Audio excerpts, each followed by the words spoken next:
Hello, everyone. Hello, Hajar. My knee is fine. I think it's okay now. I want to say 99% better. I don't think it's completely better yet, but I think it's pretty close. I'm fine. Thank you for asking.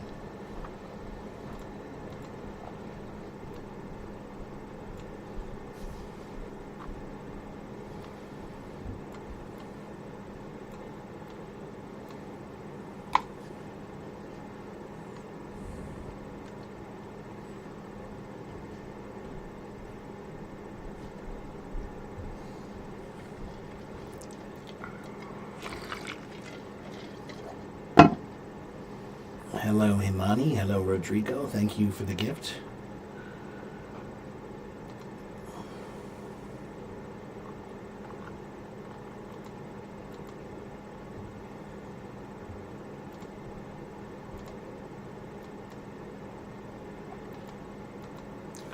Good morning, everyone.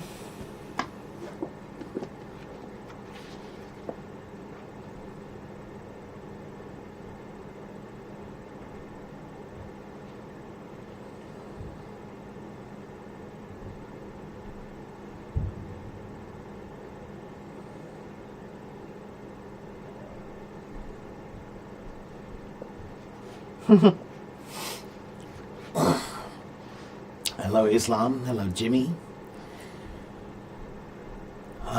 Yeah, I'll try to see if I can do some music again sometime soon. You know, I don't know. Recently, I haven't felt very musically inspired recently. I think recently I've been too mired in political nonsense. Oh, I keep turning it the wrong direction. This way. That's the way I'm trying to turn it. That's too far. There we go. That's better. Okay, let's see. Where have I been? I've been here. Islam, what do you mean?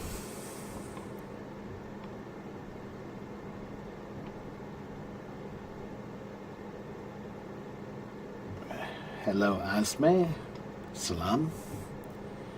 Himani, hello. You've got questions? Then go ahead and ask them. I've been here. I've been here the last few days.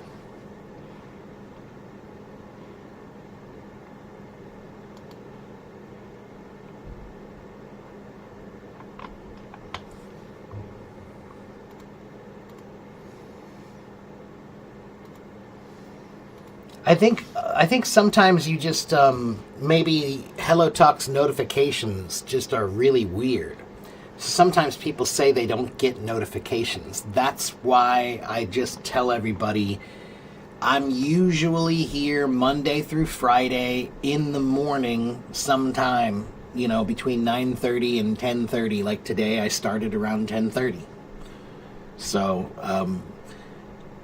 you know, you can usually turn on, you know, Hello Talk around this time and look for me. Hello, Arwa. So, Himani, if you have questions, then go ahead and type them. That's what I usually do, is I'm here to answer questions, and people put them in the chat, and I answer them usually. Okay? I might bring some people on stage, but I want to know what are your questions about? Flavia got the YouTube notification, so there. See if you you'll get a YouTube notification if you sign up to my YouTube.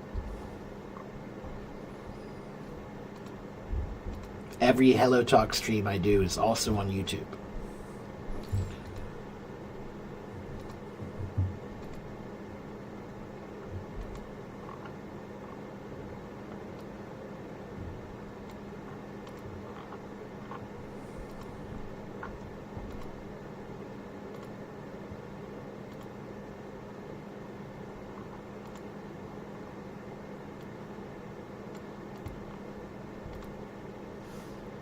How's my life going? It's going as well as anyone's life can go, you know? We live in very weird times We live in weird times. So, man, I gotta dust. I gotta get the duster out today.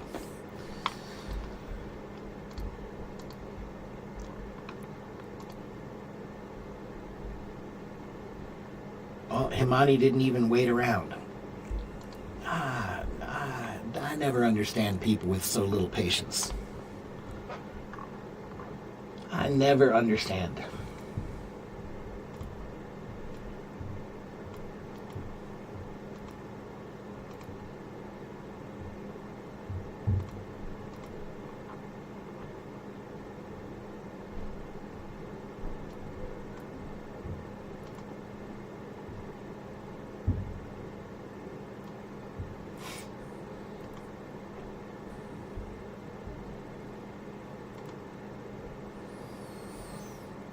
I look rather listless today. That's a good vocabulary word, Vito. You think I look listless? It's morning. I don't know. I'm just waiting for people to ask me questions. Ethman, I don't do that. Everybody wants to practice English with me, Ethman. I have 88,000 followers. 88,000 people want to talk to me and chat. But I only talk to people who have questions. You must have a question. Okay? I'm a teacher. I'm not just a guy to chat with. I'm a teacher. You should think about a question and you should ask me. Sorry, Ethman.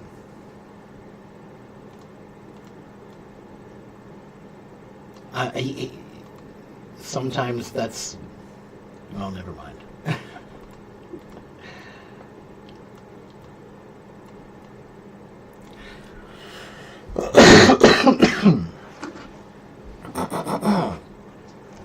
What's the difference between active voice and passive voice? Hajar, if I say... let me find this page that I like. Wait a minute.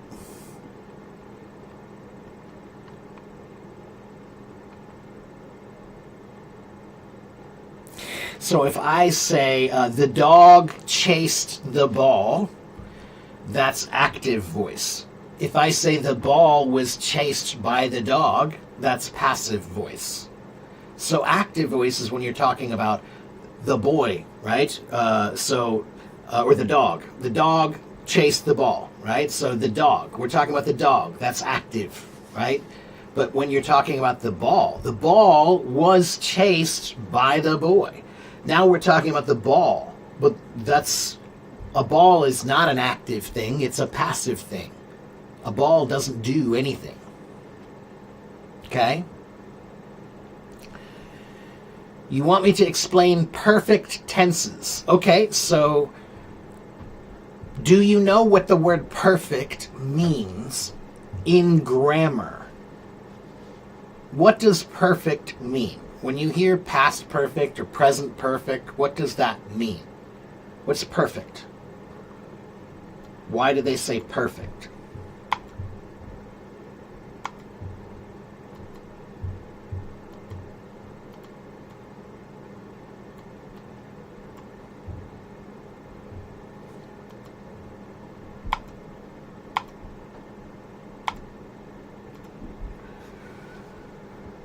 Hello, William. Hello, Jaja. Hello, Manbar.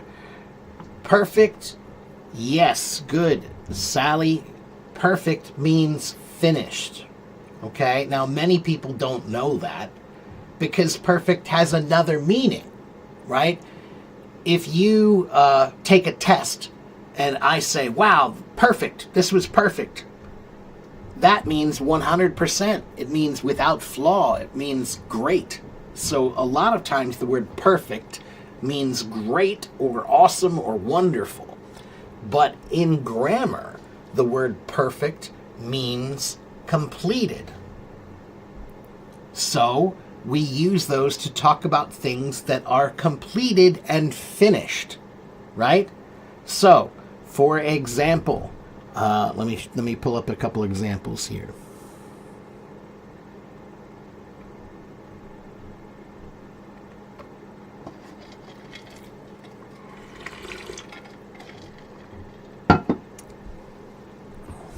So if I say, I have lived here for 10 years, or let's do something simpler.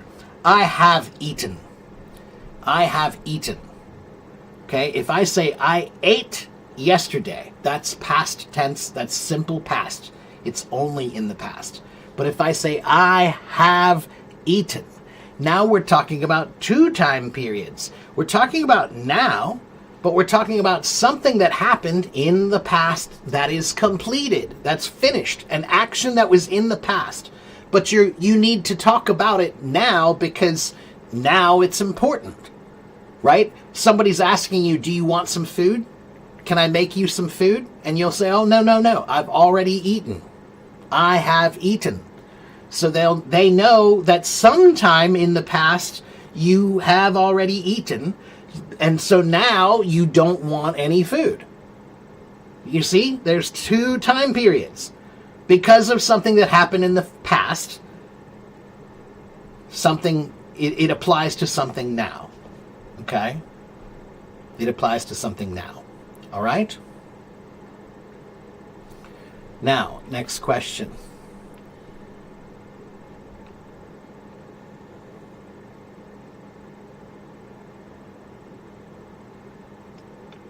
When can we use the word victims or casualties? You heard the second one in the news. So casualties is usually the word that's used when you're talking about some sort of an attack, like a bomb or something, or anything where someone was killed, right? So maybe a gas explosion at a house, right? A house explodes because of gas, okay? And how many people were killed? There were 4 casualties, okay? That means 4 people died, all right? So casualties means the death as the result of something else, a big thing. Victim is a bigger word. Victims describes anyone who was hurt or attacked by something, okay, or someone, okay? So, all casualties are victims, but not all victims are casualties, okay? Okay, hello Yusmi, hello Ahmad. You know them, but you want the usages. Well, there are many websites for that, Ethman. Do you have any websites that you've looked at? Have you gone online to see? Have you asked ChatGPT or have you asked Google and looked for some pages? Because I can find one for you if you need it. Hello, Sartaj. I'm fine.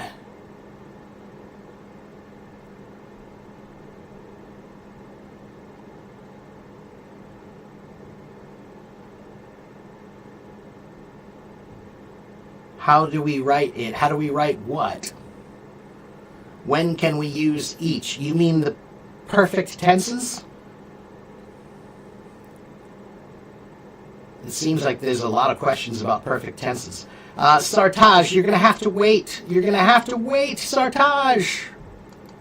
You're going to have to wait. I'm answering questions. It's rude. I'm sorry, but you hear my voice, right? I'm answering questions right now. I know, but Sartaj, everybody wants to talk to me. Do you understand that? Everybody does. Okay? I know. But I'm just trying to make you understand that everybody does want to come talk to me. Not just you. Okay? Now please let me finish answering some questions, and if I finish my questions, then maybe I can get you on stage. Okay? Now, which is more natural? Because someone... Hajar, as far as active and passive voice goes, it's not about more natural or less natural. It's about which one you should use at which time for which context. All right? In most cases, we usually talk about things in the active voice. But there are some times when you want to talk about things in the passive voice. Right? So if I am at a coffee house and I see a cup of coffee on a table, and it's a full cup of coffee, it's filled and it's hot, I can see hot coffee there. But then I go to the bathroom, and when I come back, The coffee is now empty. If I want to talk about the coffee, somebody might say the coffee was drank by this person. This person drank this coffee. The coffee was drank by them. They're talking about the coffee, right? They want to talk about the coffee. That's a passive voice, all right? So there are occasionally times when that's the way you need to talk. But most of the time we will use an active voice, okay?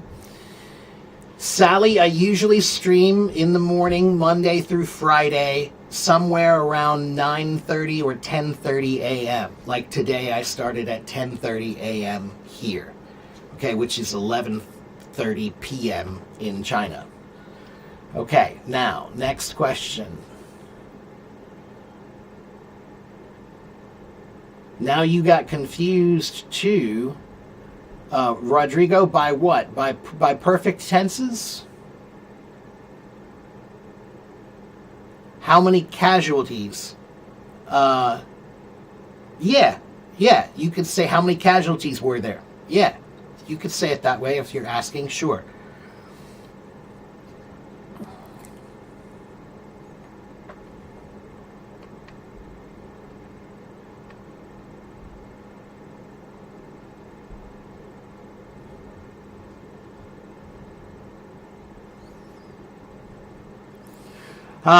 Someone is asking, Ahmad's asking about present perfect continuous.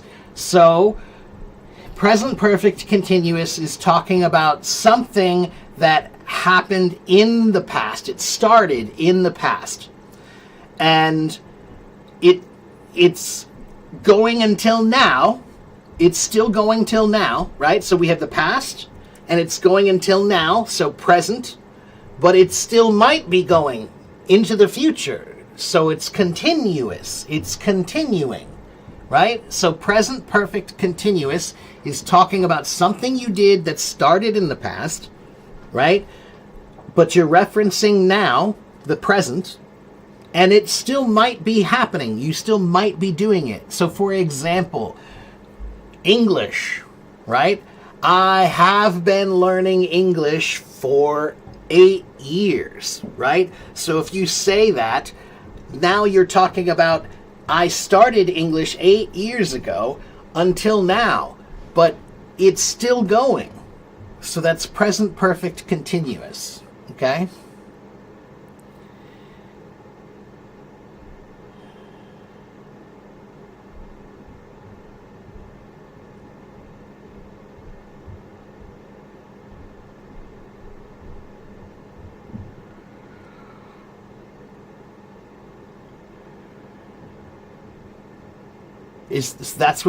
That's all you were worried about, Rodrigo?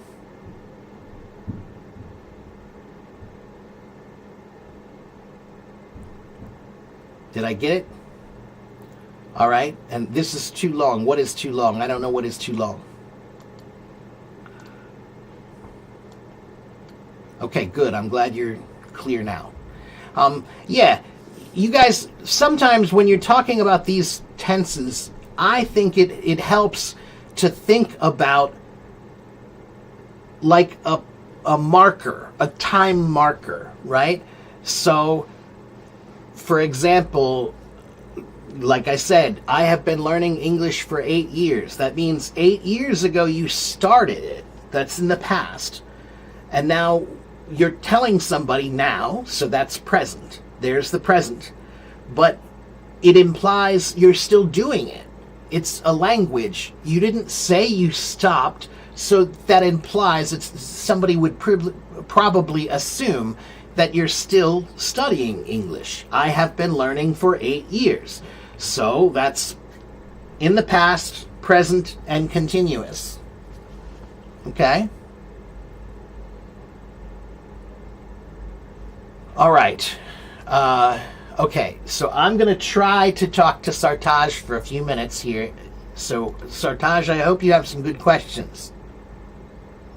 I'm going to try to get you up on stage here.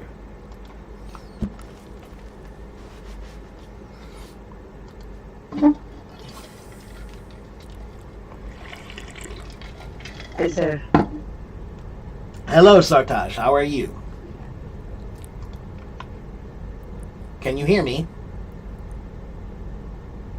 Uh-oh. I can't hear you. What happened? Is your microphone is on? Hello? Can you guys hear him?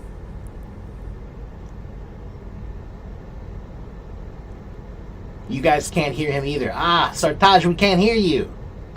Can't hear you. No microphone. I don't know why. Oh! Sir, I can hear you. You can hear me. Okay, now I can hear you. Can you guys hear him? I think it's a bad connection. It's a very bad connection.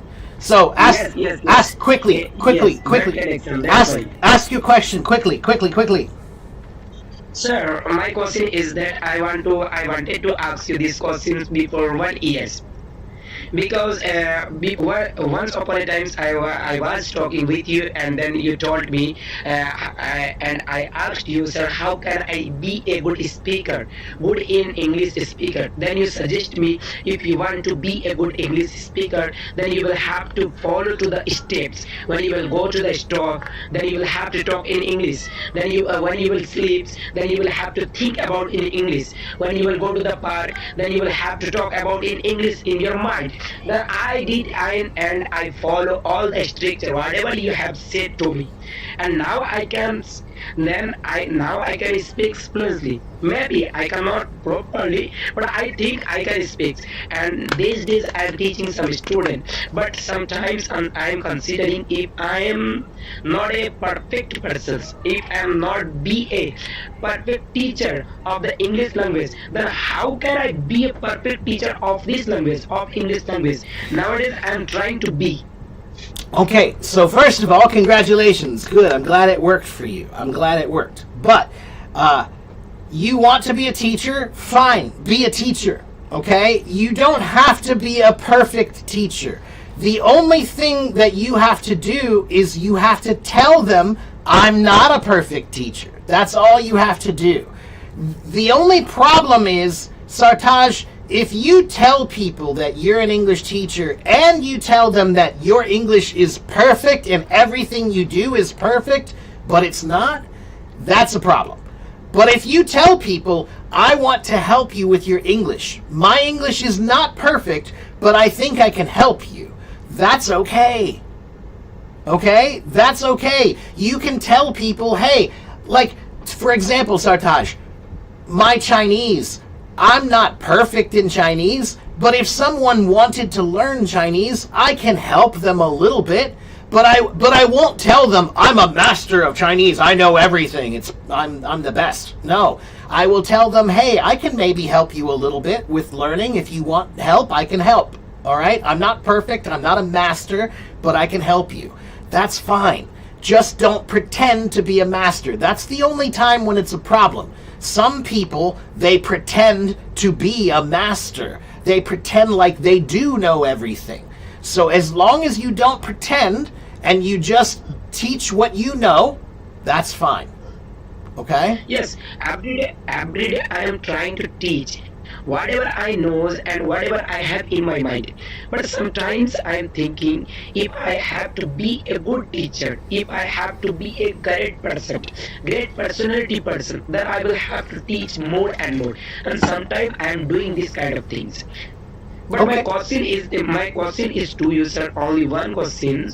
I want to be a great personality person. How can I be that? A great personality? Yes. If you want people to think that you are interesting, Because, sir, Go ahead. whatever you are saying me, before 1 year ago I have talked with you. You know, maybe you remember me. yeah, I do. I remember you. Yeah. Yes, and every time I'm listening that videos, and I have recorded your videos, and then sometimes I'm listening, and after giving your suggestions, I have got many things from your suggestions. Okay, so my advice is, if you want people to be interested in you, then you have to make yourself interesting. So you have to develop yourself. You have to make yourself into something good. That's all this is. Your whole job in life is to make yourself better, to make yourself something interesting, to learn about things, to have skills that you can use to help people and to show other people those skills, right? That's the whole point of life, in my opinion. So if you want to be a great personality, then you just need to develop your personality. So what do you do? What do you do? What's interesting about you? Do you have hobbies? Do you have talents? Do you have a musical instrument, or do you write poetry, or do you do anything creative? Or I am not like that, but I have skills to teach. Okay. All I right. know how to teach present tense, past tense, future continuous tense, perfect continuous tense, Okay, good. suffix, prefix. I like to teach these kind of things. Okay, great. So then I would say go do it. Go do it. And then Sartaj, I think maybe your question is maybe you want to know how can you be passionate. I think that's the question. Yes, sir. Absolutely. Yeah. So what you want then is very simple. Passion is something that you have when you care. So if you care about it, you'll be passionate about it. If you don't care about it, then you won't be passionate about it. That's very simple. So if you just told me you care about the grammar, you care about teaching about things like present perfect tense and past perfect tense, great. So if you care about that, then when you teach that, people will see that. They'll see, oh, look, he's very passionate about this. And that's all they need. That's all they need, really. You can't fake passion. Passion is real or it doesn't happen. There is no such thing as fake passion. Fake passion is just fake. Everybody can see that. But I have not fake passion, sir. yeah, I'm sure. But real passion. I do everything in my habit. Okay, well then you'll be fine. That's the way I am too. My fourth one question is that if I want to be a good English speaker, then I would have to visit English Institute or not?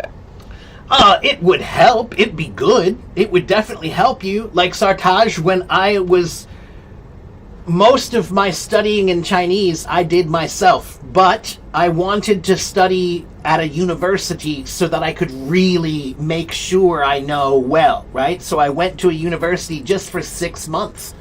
And for 6 months, I studied really so intensely. Every day you're there, and every day it's very intense. And difficult, but it was good. It was really good for me to do that, to go to school for just a little bit to really study it. So if you can, it's great. Do you have to? No, but if you can, it's great. Oh no, I can't hear you again. I don't know what happened. My friend Okay, there it is. English. And they called me, he called me, and after calling me, he said to me, if you will come here, then you will be a great personality person. But I said him, I'm a tractor driver. Sometimes in the night times, I'm teaching to students, but in the whole day, I'm driving a tractor. I'm driving a car, and while driving, I'm thinking, how can I do this kind of thing? If I will give to my students, I should eat food, I should go there, I should go to the park, I should learn English language, I should not learn English language, should I learn English language? If I will give this kind of things, then all the students will learn, and after learning, they will listening to me. Dear listener, and after listening to your lesson, I will be happy and I will be proudful on himself. Well, that's good, but always remember, when you're teaching, it's always nice when your students learn something. That's great, but it's not about you. You need to remember that. Is that when you teach somebody, it's not about the teacher, it's about the student, right? So that's another thing that some teachers don't remember. Some teachers they have a big ego and they make it about them, that I'm the great one, you know. But no, a great teacher is the most humble, you know. So be humble and then you'll be great. That's my opinion as a teacher. Before being a great person, we will have to be a humble person. Yes, you We can't. have to I we don't will have think. to reveal our humility. Yes, I don't think you can be great without being humble. If you're not humble, in my opinion, you can't really be great. Okay, so only greatness only comes with humility. If you have Yes, no if I humility, have, you can't be great. if I have humility in my inner heart, in my spirit, in my soul, then I can do everything and then I can achieve everything without getting any hesitation. But if I have not that kind of things, then I cannot do anything. Yeah, you have to believe in yourself, but you have to, Yes, yes, but you also absolutely. have to not not. You don't want to make yourself too much, right? So believe in yourself, but don't make yourself into like, oh, I'm so great, right? You just have Yes. to keep yourself simple, you know? Yes, yes. Our Indian one leader, and one poet had said, "If you will believe in yourself, then you can achieve anything. If you will not believe in yourself, then you cannot achieve anything. If you have to achieve something, you have to believe in yourself. Well, sure. Believing in yourself, yes, Yeah, definitely. Okay, well, Sartaj, I need to let you go because I need to get back to some other people here. But it was great to see you again. yes, sir, Great to yes, sir. talk to you Thank you again. for giving me this kind of I'm advice. really glad that my techniques worked for you. I'm glad that you're feeling better about your English. You I sound really good. thank you. You I sound really good. thank you, sir, from my heart because you helped me. If I will not join with you, then today I cannot teach anyone. But if I am teaching someone, if I am teaching some student, but I am teaching only for your advice. Well, I appreciate that. Thank you very much, Sartaj. So good luck to Thank you, you very much. and I will see you next time, okay? Okay, sir. Okay, I will connect with you again. Take care, my friend. All right. Bye. Let's see. What does wait a minute.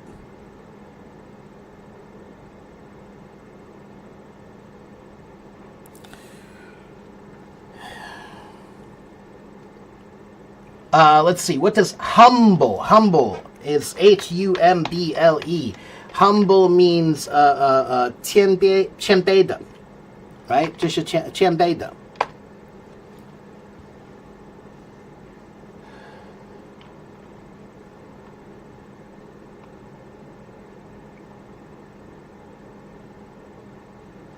Yeah, I understood him pretty well. You know, I mean, his accent is pretty strong, but not that bad.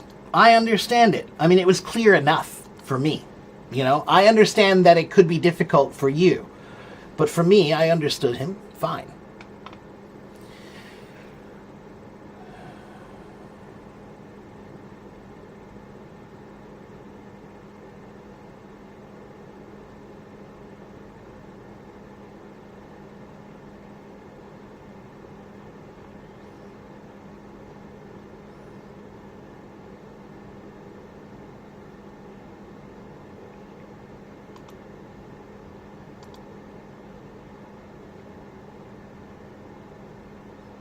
Isn't what rude to say? What's rude, Tiger? What is the meaning of eccentric? Eccentric is like it's a special kind of being weird. Okay, so an eccentric person, they like different things, right? So, for example, you like soccer, and that person likes basketball, and that person likes baseball. But this person over here, the sport they like is underwater basket weaving. That's eccentric. Okay? You like Justin Bieber, and this person likes Jay Cho, and this person likes, what's her name? Oh, I don't care. Whatever. Pop music. But But over here, this person likes only music from 1942 to 1943 that was made in Detroit, whatever. You know, like something very strange and weird. That's eccentric, okay? So, eccentricities means like kind of weird little things about you. Weird little things about you, okay? So if you are eccentric, it's like a special kind of being weird. Like you have a bunch of things that you like that are very different than everybody else, right? Very different, right?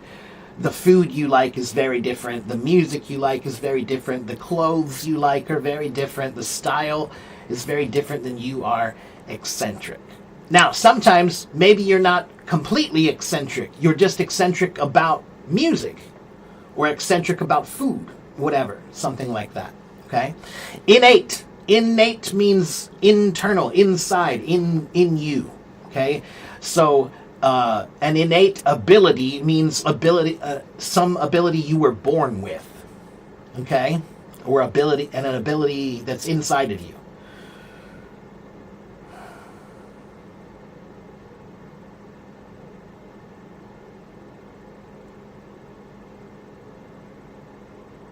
Linda is saying what? Oh, I think you're saying rude, not rule. Okay. Can I speak Arabic? I can speak a few words, but not a lot. You shouldn't generalize. I didn't generalize. I said you should be humble. As a teacher, you should be humble. I said that you can't be great and not be humble. Greatness only comes with humility. That's my opinion. It's an opinion, okay? But when I say it's an opinion, then I'm not I'm not generalizing. It's just me. That's my view of things. That's it, okay?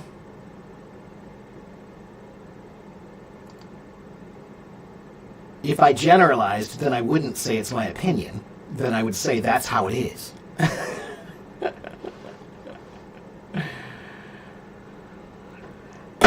Like to be the black sheep? Kind of, yeah.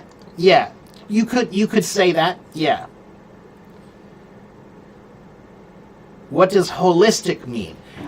Tiger, holistic has the word whole in it, meaning, well, you should think of it like the word whole. It's the whole of something, right? So if you take a holistic approach to something, Tiger, it means a complete approach to something. Now, there is another term, holistic medicine. Holistic medicine is a word that it did originally mean the same thing I was talking about, like a complete approach to medicine. But now the word holistic means a little bit more like, well, how do I say this? It's more like naturalistic or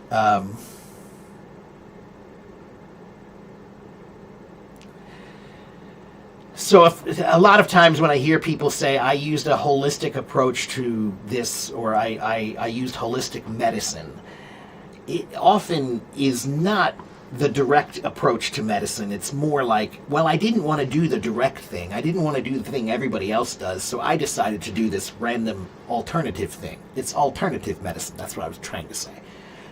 But the original meaning of holistic and holistic medicine was the complete approach. Let's look at the whole person as a whole person, not just their body or not just this one part of their body. You're looking at everything.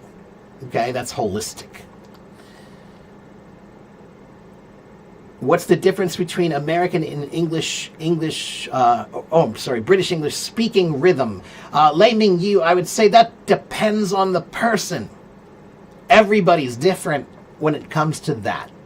Okay? There are some people who speak quickly and some people who speak slowly. The speed of any language is very personal. Okay? If I go to China, there are some people who speak quickly and some people who speak slowly, right? And the same thing is true in every other country in the world. What's the difference between hopeful and hopefully? Ly words, Samuel, those are adverbs. Okay? And adverbs are like, we have two words. We have adjectives and adverbs, right? And adjectives are words that help you understand the noun more, right? So it's a table, that's a noun, but it's a big table. Big is an adjective that helps you understand more about the noun, the table, right? It's a big table. But then we have words like adverbs, and they don't talk about nouns, they talk about verbs, right? So, how did he walk? He walked quickly. So, adverbs always answer the question, how did they do that thing? So, how did they do it? They did it hopefully, which means with hope, right? They were hopeful, and hopeful is full of hope. That's what hopeful means. You're full of hope. Okay? So, hopefully, I'll get there on time. So, that means I am hopeful. I have hope that I will get there in time. Okay?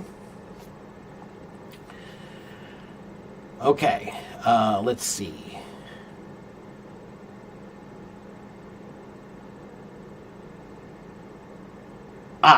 Tiger, I understand. Okay, I'm sorry. Sometimes it's hard to know who's talking about what and who's talking to who. Okay, next. Which one is correct? Graze buffaloes or herd buffaloes? Grazing and herding are both correct. They're two different things.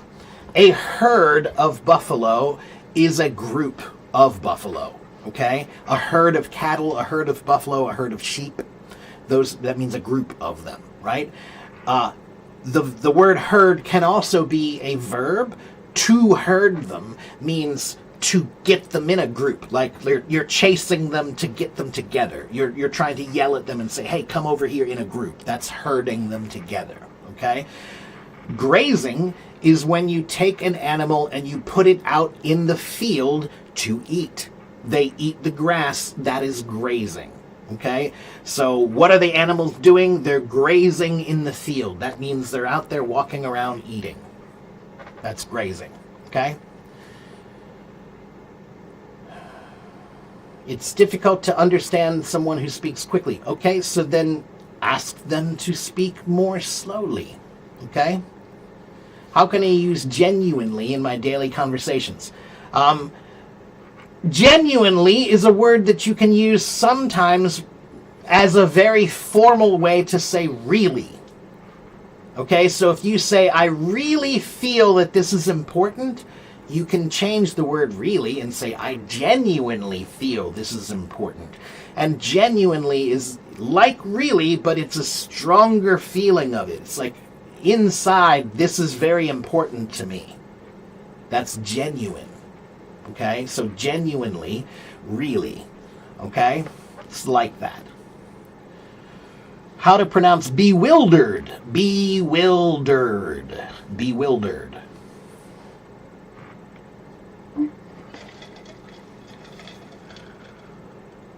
Oh, geez. Like I said, sometimes I get very confused trying to read the comments. And I don't know who's talking about what. Hello over here, Majda. Hello, Majda. Yes, the meaning of eccentric. I got that for you. Yeah. Okay, good.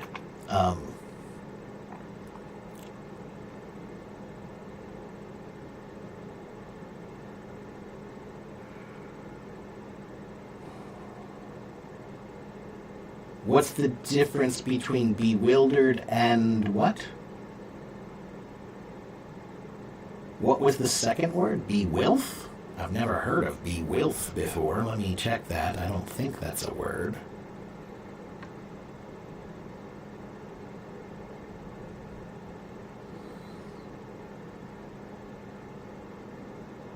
Bewill. How did you spell that? Where is that? One L. Yeah, bewilf.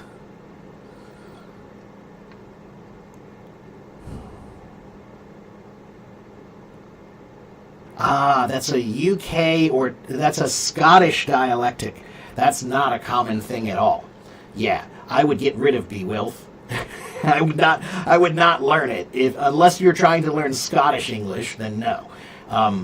Yeah, it's a combination of be and with is bewilf, but I have never heard that. It sounds like something that you might see in Shakespeare or something, you know. But bewilder. I think that's what you're trying to say.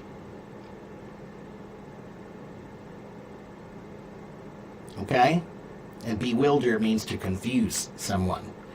Or I am bewildered means I'm confused.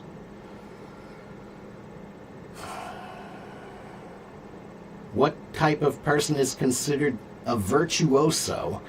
Well, since you asked, the word virtuoso comes from the Latin word virtuosus, which means a person with great skill or one who is a master of the mechanical part of a fine art. And that's generally the same meaning now. Okay, so virtuosity, it usually means a mastering of a skill, at least mechanically. Okay? So often when we use the word virtuoso, it kind of has a little bit of a technical meaning to it. Like their skill and ability is so great that they have a fine, exceptional technical ability. Okay? But it also is beyond that. I think it's artistic now, too. When we say someone is a virtuoso, we're kind of calling them an artist at what they do. Okay? What's the difference between arise and rise? Nothing but context. Okay? Arise is more of an older word that we don't use that often. Like, arise, my son, come forth. Right? It's like very formal sounding. But the simple term rise, the sun will rise in the morning. Okay? So what time do you arise in the morning is like what time do you wake up and get out of bed. You can say it. You can use it. It just isn't that common anymore to use it that way. Okay?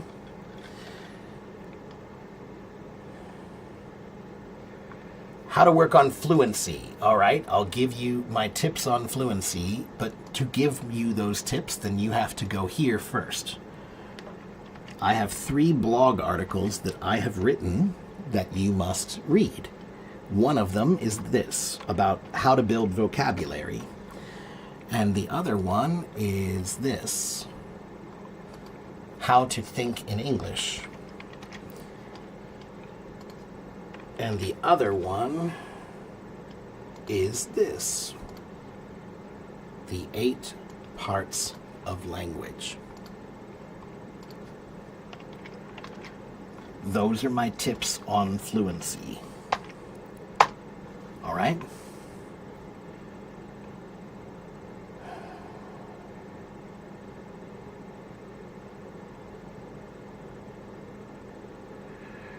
Mohammed, do you have a question? Do you want to ask me a question? If you want to ask me a question, I can bring somebody up on stage, but you have to have a question. Okay? Again, the difference between active voice and passive voice is very simple. If I say, the dog chased the ball, the dog is what we're talking about, right? The dog chased the ball, right? But if I say, the ball was chased by the dog, now we are talking about the ball. The ball is a thing. A thing cannot do something by itself. It can't do anything. So that's passive. You're talking about the thing, not about the boy, right? So active is when you talk about the boy chased the ball. Okay? Or the dog, whatever it was. I can't remember. I'm confusing the dog and the boy. All right, what's the difference between love and humanity? In most relationships, love disappears after a few weeks or months. Oh, I don't know. That's too deep for me.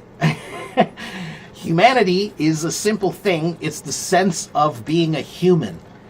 It's a basic sense of empathy, really. That's what humanity means. To have humanity means to understand the feelings of humans and understand that being a human is difficult. That's humanity, to have humanity. Okay, it's having empathy for other humans. All right? Love is a much more general sense, a general feeling of affection and emotion towards someone that you find to be very important to you.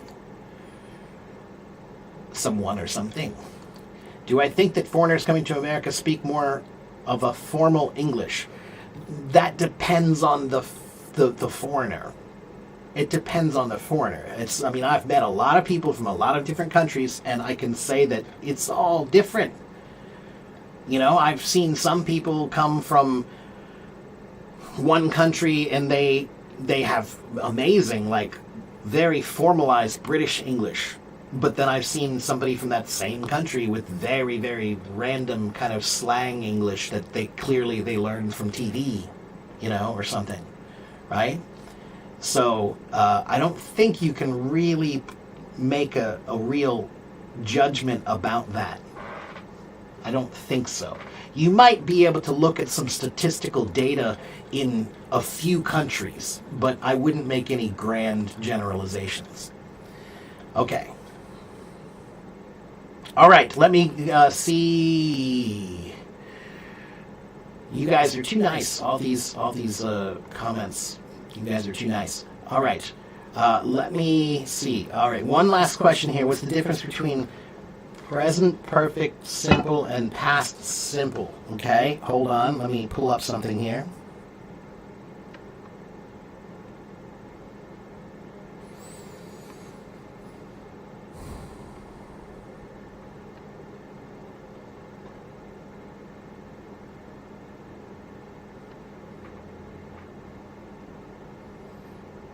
Okay, so you're asking about the difference between present perfect and past simple, because present perfect simple is not really the way we say it, right? This one's not that hard, okay? Past simple is something that happened in the past. It's one time period. So if I say, I ate a hamburger yesterday, I ate a hamburger last week, it happened last week, it's over then, and that's it. I ate one. That's finished. One time period. But if I say, I have eaten 3 hamburgers this week. I have eaten 3 hamburgers. Now we're talking about sometime in this past week, I started eating hamburgers. And I've had 3 of them until now. So now we're talking about the past all the way until now. That is present perfect. Okay? All right, next question. All right, Mohammed, you're up. Mohammed, let me get you on stage here.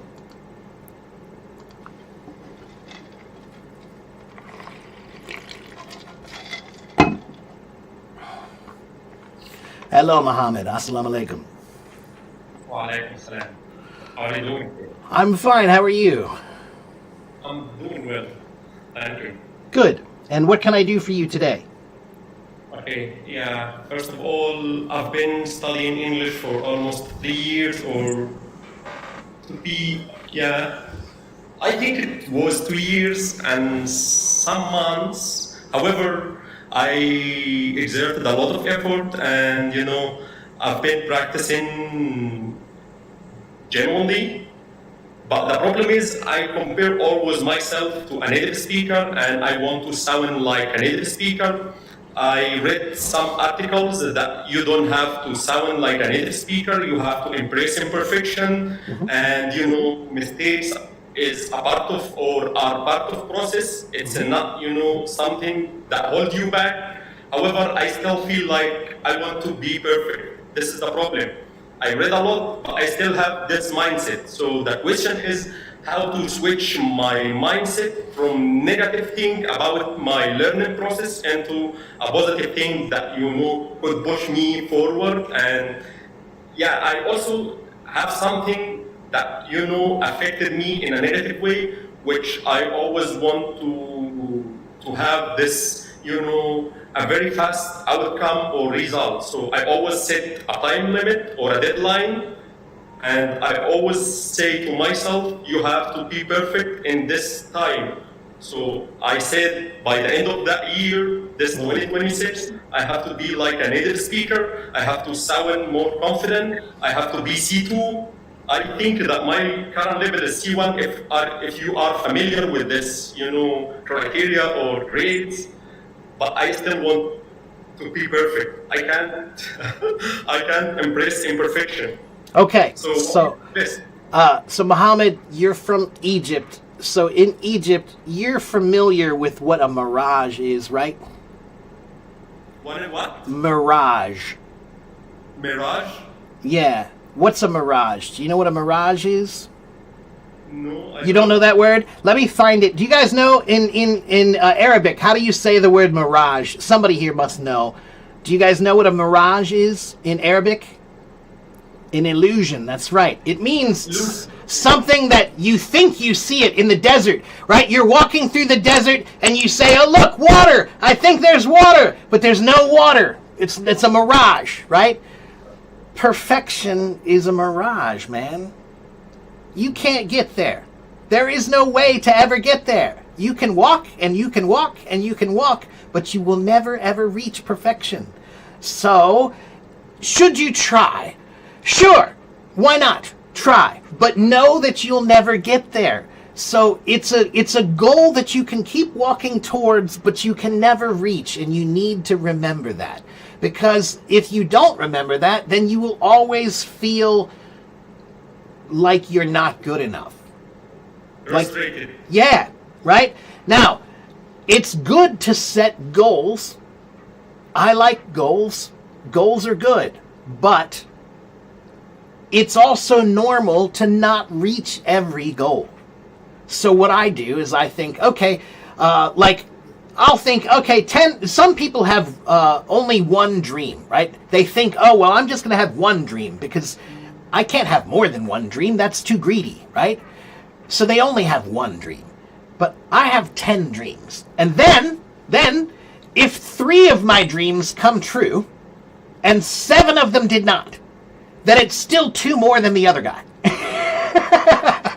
So I did better, right? So it's good to have you shoot for something big, and maybe you get something small, but still great, right? So, now, I will also say you sound good. You sound confident. I can hear you sound like you enjoy English. You like using English, right? Can you work on a few things? Sure. You can work on a few things. Of course you can. But I'm going to tell you another piece of advice that's a better way for you to think about it. Do you know any musicians? Do you know any musicians? Do you have any friends or family who play a musical instrument? They play any kind of musical instrument. Well, okay, fine. But I want you to think about this. If I play the piano, am I ever finished playing the piano? Can I finish? Is there ever a point where I'm done? I can say, oh, I'm done. I know everything on the piano now. No, there's not. If I choose the drums, can I ever finish the drums? No. But for some reason, when we learn a language, we feel like there's this, like a stopping point, like you're done. You're never done. It's the same as a musical instrument. It's a talent. It's a skill. It's something that you will keep working on forever, right? So it's kind of like, a knife. It's a knife.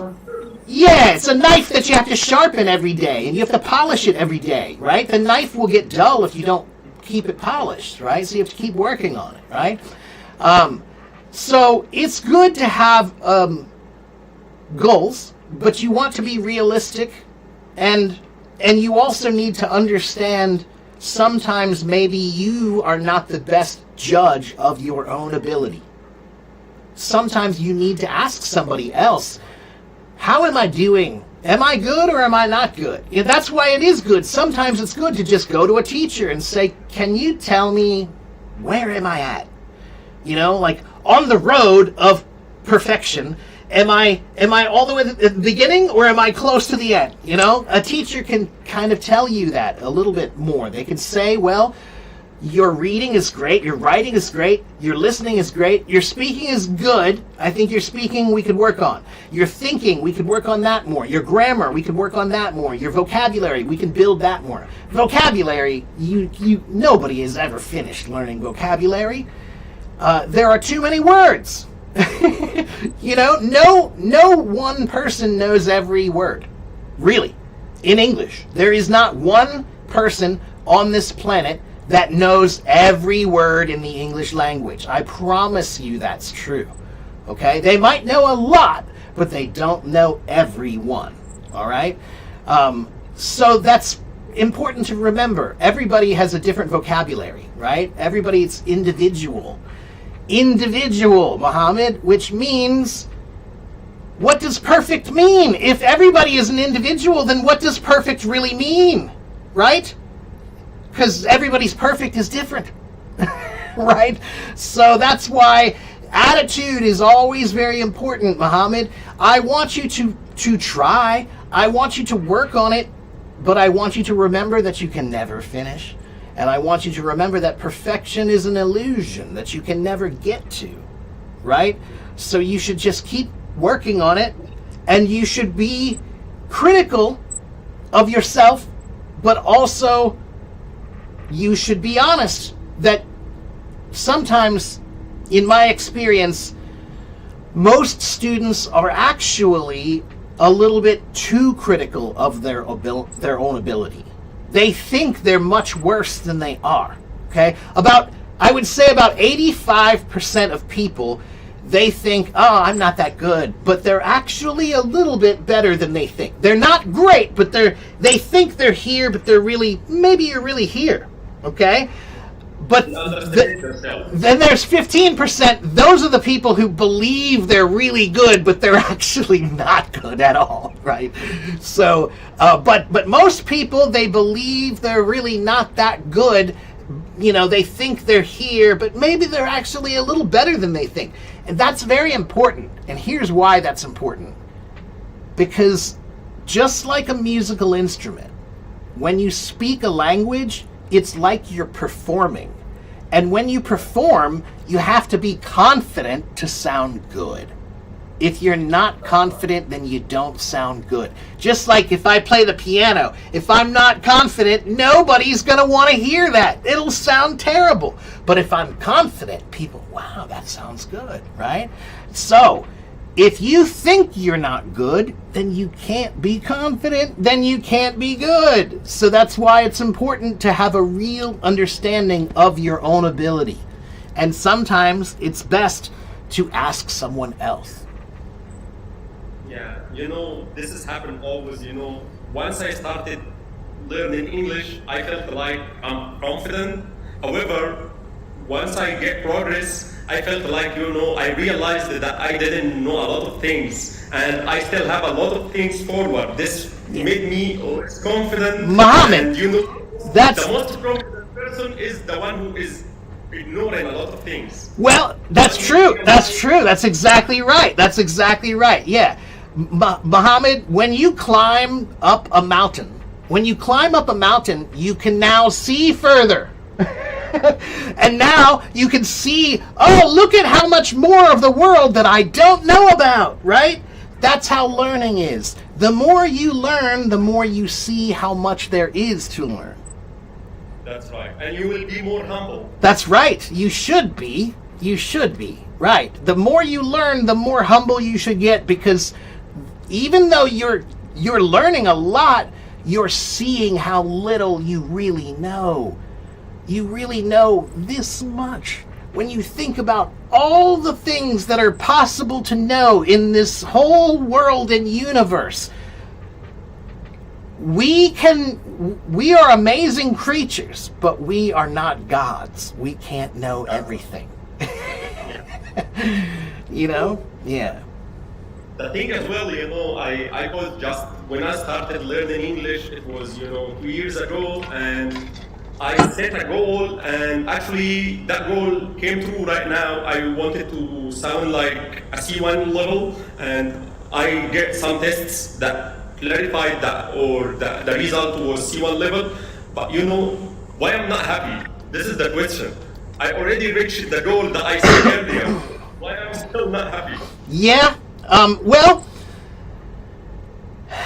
there's a balance, Like, I can remember, Muhammad, when I think I was 19 years old, and I was recording my first record with a band in a studio.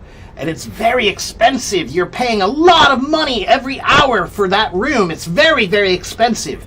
And that's a lot of pressure that you have to get it right. You have to play it right at that moment. And you only have like maybe 1 or 2 or 3 chances to get it right, and then that's it. You don't have enough money to pay for more. And I remember when I finished, I hated everything I did. I hated it all. I was like, oh my God, I can't even listen to this. This is terrible. I hate everything. But then I realized over time, there was 2 very important things that I realized. One was that I was too critical. I was too critical of myself. And because I was too critical, I was thinking too much. And when you think too much, you will never be great when you think too much. Greatness happens when you're kind of not thinking. You're like flowing. It's a state of mind above thinking, where you're just what you do happens and it's beyond you. It just happens so smoothly. That's flow, right? That's not really thinking. But if you're thinking too much, that's when you're making it about you, and now no, you're not doing it right. But what I learned there was, one, that I was too critical of myself. But then I also learned that there's another very important thing about talent or skills. You have to balance them in your life. Now, this might not apply to you, I'm not sure. But for me, at this time, it did apply to me. The only thing that I had in my life at that time was drums, was music, only music. And so then that means if you only have one thing that's so important to you, when that thing fails, your whole life feels like garbage, right? Because you have no balance. There's nothing else in your life. But then I got a little bit older and I started learning that I have other things. I'm not just a drummer. I have other things I can do that I'm also good at. I'm a great cook. I can cook really, really well. I'm a good teacher. People like to study with me, And that was important because now if I feel that I'm not excelling in one, or if somebody criticizes me in one, I can take it. Because there's a balance. The thing is to switch your mindset from negative into a positive thing. Like, if you are not good at this thing, you are good at certain things. That's right. That's right. Yeah. But then it also makes you more humble, which makes you able to grow more, right? If you think that, if you love something so much and you think you're really good at it, then when someone criticizes you, you can't take that criticism. So then you can't really become better. But when you are humble enough to take the criticism, now you can become better because you're humble.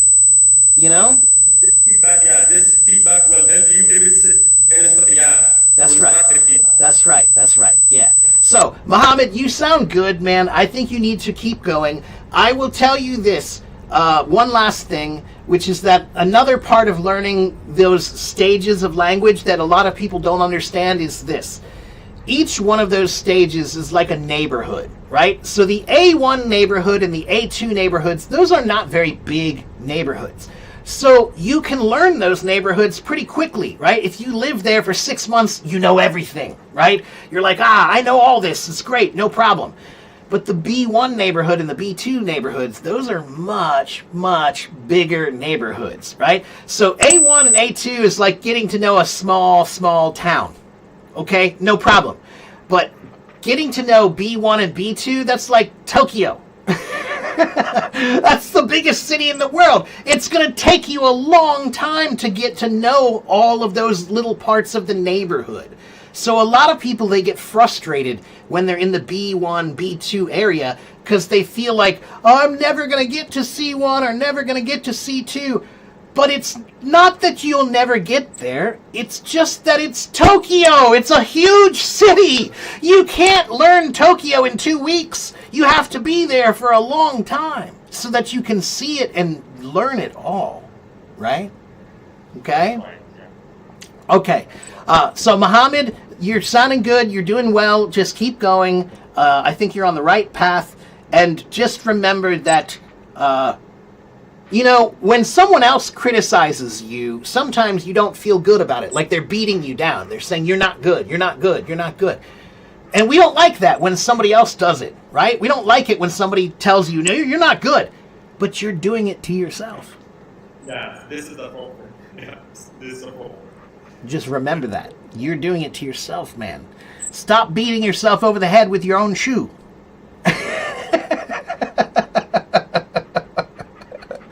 All right, man? Okay, I'll see you next time, Mohammed. I got to let you go, but thank you. It was nice to talk to you. Take care, my friend. Thanks for having me. Have a good day. My pleasure. Okay, let's see. MD, you're up next. Yes, I see you. Just be patient, be patient, be patient.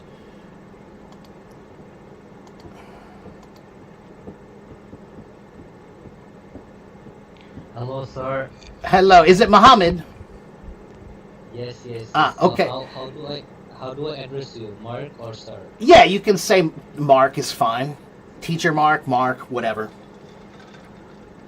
So, teacher Mark, I have lots of questions. Okay, Ask. go ahead. So, the first one is, I joined with you yesterday, and I kept asking you some question that is, how do I say? Okay. So how do I how do I improve my vocabulary, or how do I practice vocabulary every day? Is there any specific strategy or roadmap that is very helpful? That's because every time when I start to learn vocabulary, I after 30 minutes or after 1 hour, I forget everything. Yeah, so first I'm going to give you this article. This is my blog, and I wrote this article about how to learn vocabulary. Okay? I'm going to tell you an answer now, but I think you should go read that when we're done. Okay? When you leave here, go read that article. If it's too hard for you, you can copy the article and paste it over to ChatGPT and ask ChatGPT to help you understand. Okay? It will. It will help you. It will explain everything simply. Okay? But here is the problem. Most people, when they're learning vocabulary, they try to memorize. But memorizing is the worst way that you can learn. It's the most ineffective, inefficient way to learn. And it's the most boring way. That's why nobody likes it. Nobody loves to memorize, because basically memorizing is like intellectual torture.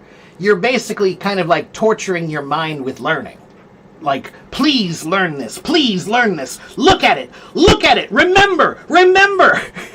That's what memorizing is. It's like telling yourself, please, come on, remember this thing. Come on, just do that. Just remember. But that's not a good method. That doesn't work very well. Okay, so I have some other ways to learn vocabulary. The number one way to learn vocabulary in any language, is to read, read, read, read, read, read, read. Okay, man? The number one way that American kids learn vocabulary is reading. Every teacher in America will tell you that it's so obvious which kids read and which kids don't. Because the kids who read have an amazing vocabulary, and the kids who don't have a terrible vocabulary. Okay? It's obvious. It's really obvious. So reading is the number one way to practice or learn vocabulary. That's one. Then there's another way that nobody knows. I don't know why nobody knows, but Muhammad, you know what a dictionary is, but do you know what a thesaurus is? Yeah, let me show you. So you need to go here. Thesaurus.com. That's a free website. Okay, I'm going to show it to you now.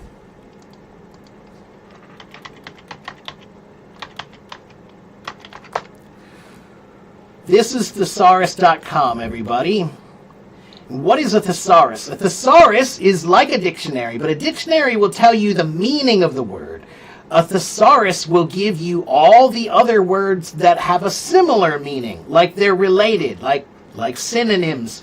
They might be exactly the same meaning, or maybe they have a close meaning, like a cousin, right? Okay, so for example, let's just type in a word. You know the word happy, right? So let's look at the word happy. Everybody knows happy, right? But let's look here. Do you know all these words? Look, cheerful, delighted, ecstatic, elated, enraptured, exultant, glad, gleeful, jolly, joyful, joyous, jubilant, merry, mirthful, overjoyed, thrilled, upbeat. All of those mean happy. So this is a much easier way to learn vocabulary because you can just type in a word you know, like sad. Oh, I feel sad today. Oh no, I don't feel sad today. Today I feel somber. Or today I feel unhappy. Or today I'm a little depressed. Okay? So this is a great way to learn vocabulary because you can explore the vocabulary, right? So maybe you don't know this word, melancholy. Melancholy is like sad. Let's click on this one. Okay, melancholy, depressed, sad. It means like I feel gloomy, I feel mournful, I feel sorrowful, right? These are all meanings. Oh, look, I feel blue. That's a good one. Means sad. All right? So here you go. This is a great way to, to practice your vocabulary. Look, let's type in a word like fast. Everybody knows fast. Whoops, what happened?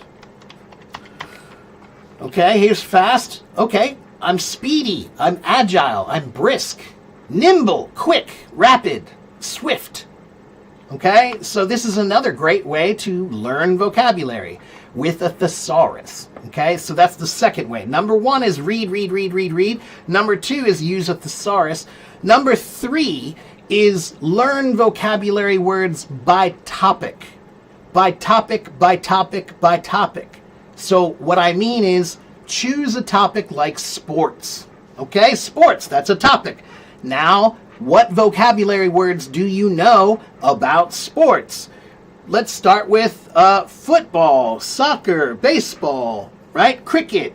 Those are all sports, right? And then you could look at the sport and you could say, oh, baseball, they have a baseball bat, and they have a baseball, and they have a baseball glove, and there's a baseball cap, and the uniform, and the field. Those are all vocabulary words that are related to baseball, and baseball is a sport. When you learn vocabulary words, you're learning them with no context. You're just learning a random word. You're picking words and saying, I'm going to learn this word. That doesn't help you. But if you learn a topic, choose a topic. Computers. All the words that are related to computers. Keyboard, screen, monitor, CPU, software, hardware. Those are words that are related to the same topic. Okay, so that's the third way to learn vocabulary. Then there's the fourth way. Muhammad, I hope you're still there.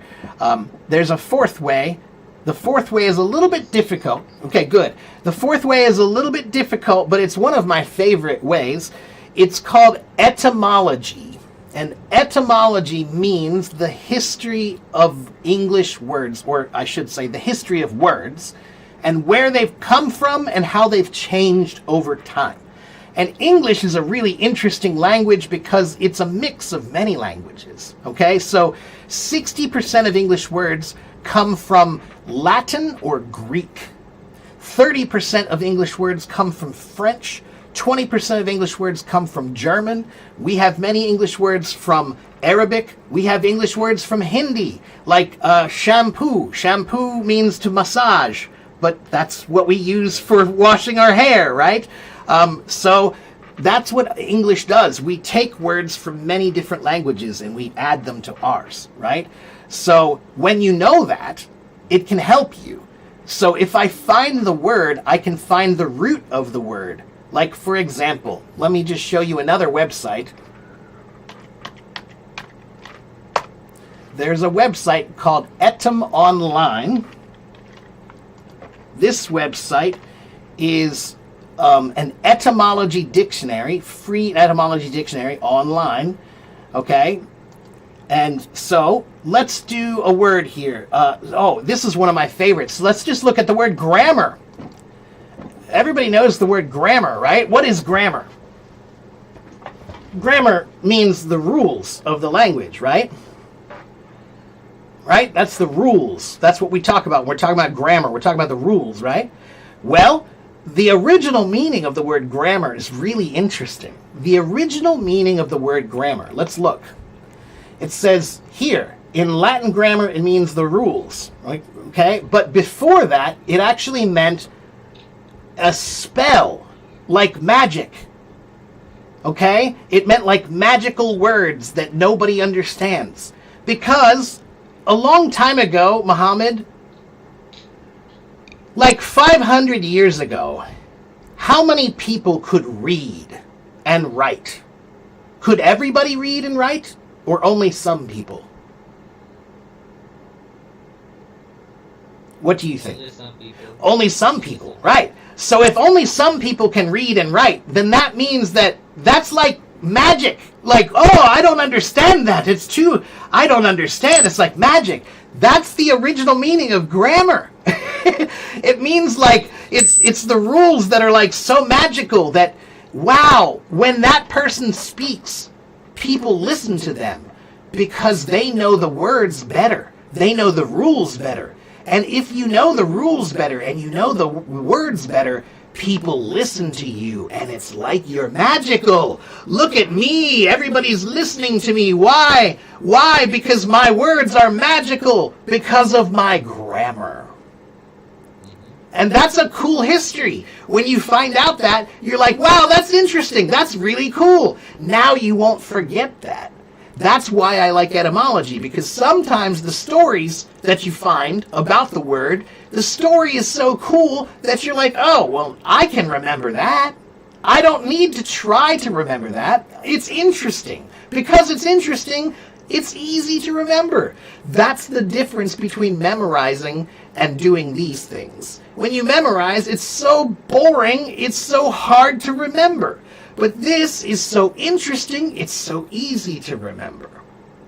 Okay? And there's another trick. Many English words, let's go back. Many English words have something called a prefix or a suffix or an affix. So for example, the letters P-R-E. There are many English words that have the letters P-R-E. What does pre mean? What does that mean, everybody? Pre means before. It means before, right? So if I say preview, preview means look before, view before, okay? If I say pretext or let me think of a good one. Why can't I think of a good? Prevent, right? All of these pre-words are for before, all right? So now I want you to look at how many words are there with pre. Preeminence, preordain, pre-electric, pre-release, preeminent, preemptive, preempt. Look how many. Let's see. What does it say? Did it give a number? Yeah, it did. Look, right? Where was it? Somewhere. Oh, there it is. 471 words that have pre in them. Yeah, so that's a really cool trick because now you're just learning one little part that you can see in every word, right? Prefer, pre-order, right? That's right. Pre-order means before. You're ordering before everybody else, right? So English has many, many, many of these root words, right? And if you know the root words, it's like a game you can play. Where, yeah, preschool, there's another one, right? All right? So there are so many of these words. Now, a lot of these words are very difficult, and they're not common. But some of them are very common, very normal, all right? So let's do another one. Like, how about R-E? R-E, there are many English words that have R-E. And what does R-E mean? It means to go back or go again, or to do it again, right? Again, to repeat, right? So let's look, how many words do we have with re in them? Let's see, where does it say?